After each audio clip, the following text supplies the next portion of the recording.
નમસ્કાર દર્શક મિત્રો, આજે તારીખ થઈ છે 26 અને શુક્રવાર અને આજે આપણે આજના વિડીયોની અંદર વાત કરીશું કે ગુજરાતના કયા વિસ્તારોની અંદર રાત્રે અને દિવસ દરમિયાન વીજળીના કડાકા ભડાકા સાથે વરસાદની આગાહી કરવામાં આવી છે। તો દર્શક મિત્રો જે પણ આપણો આ વિડીયો જોઈ રહ્યા છે તેમને વિનંતી છે કે વિડીયોને લાઇક કરજો, શેર કરજો અને યુટ્યુબ ચેનલ ઉપર નવા છો તો સબસ્ક્રાઇબ કરવાનું ના ભૂલતા।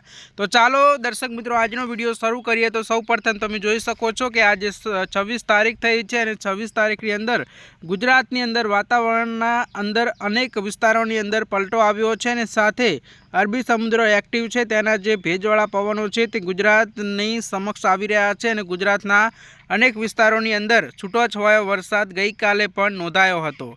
તો હવે આપણે વાત કરીશું કે ગુજરાતના કયા વિસ્તારોની અંદર વરસાદની આગાહી કરવામાં આવી છે। તમે જોઈ શકો છો કે દક્ષિણ ગુજરાતના વિસ્તારોની અંદર વરસાદની આગાહી હોય તો જે સુરત, વાપી,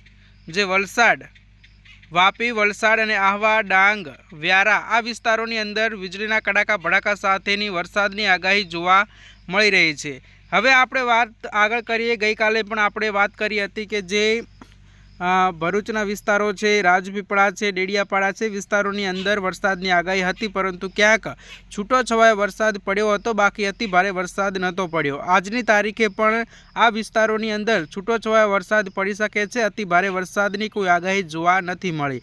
આ બાજુ બોડેલીના વિસ્તારો હોય, વડોદરાના વિસ્તારો હોય એ વિસ્તારોની અંદર પણ સામાન્ય કરતાં ઓછો વરસાદ પડી શકે છે। હવે આપણે આગળ વાત કરીશું કે ગોધરા હોય, દાહોદ હોય, ડાકોર, નડિયાદ, લુણાવાડા એ વિસ્તારોની અંદર પણ સામાન્ય વરસાદની આગાહી છે તે અત્યારે આપણને જોવા મળી રહી છે। ગોધરાના વિસ્તારો, દાહોદ, વાંસવાડા એ બધા વિસ્તારો જે છે તે વિસ્તારોની અંદર કોઈ ભારેથી અતિ ભારે વરસાદની આગાહી જોવા નથી મળી। આ બાજુ ઉત્તર ગુજરાતના વિસ્તારોની વાત કરવામાં આવે તો ઉત્તર ગુજરાતના વિસ્તારોની અંદર સંપૂર્ણ રીતે અત્યારે વાતાવરણની અંદર પલટો જોવા મળ્યો છે તેવા વિસ્તારો હોય, પાલનપુર હોય, ડીસા હોય, મહેસાણા હોય એ વિસ્તારો જે બધા વિસ્તારો છે વિસ્તારોની અંદર વાતાવરણ છે અને જે ઉત્તર ગુજરાતના અમુક મહેસાણાના વિસ્તારો છે વિસ્તારોની અંદર ગઈકાલે રાત્રે સામાન્ય ઝાપટા પડ્યા હતા અને ગરમીથી રાહત મળી હતી। હવે આપણે ડાયરેક્ટ કચ્છના વિસ્તારોની અંદર વાત કરવામાં આવે, આજે પણ કચ્છના જિલ્લાઓની અંદર વીજળીના કડાકા ભડાકા થઈ શકે છે અને સામાન્ય કરતાં વધુ વરસાદ નોંધાઈ શકે છે। ભુજ હોય, કચ્છ હોય એટલે કે જે કચ્છ જિલ્લો આખો છે એ જિલ્લાઓની અંદર વીજળીના કડાકા ભડાકા થશે અને સામાન્ય કરતાં વધુ વરસાદ પડી શકે છે।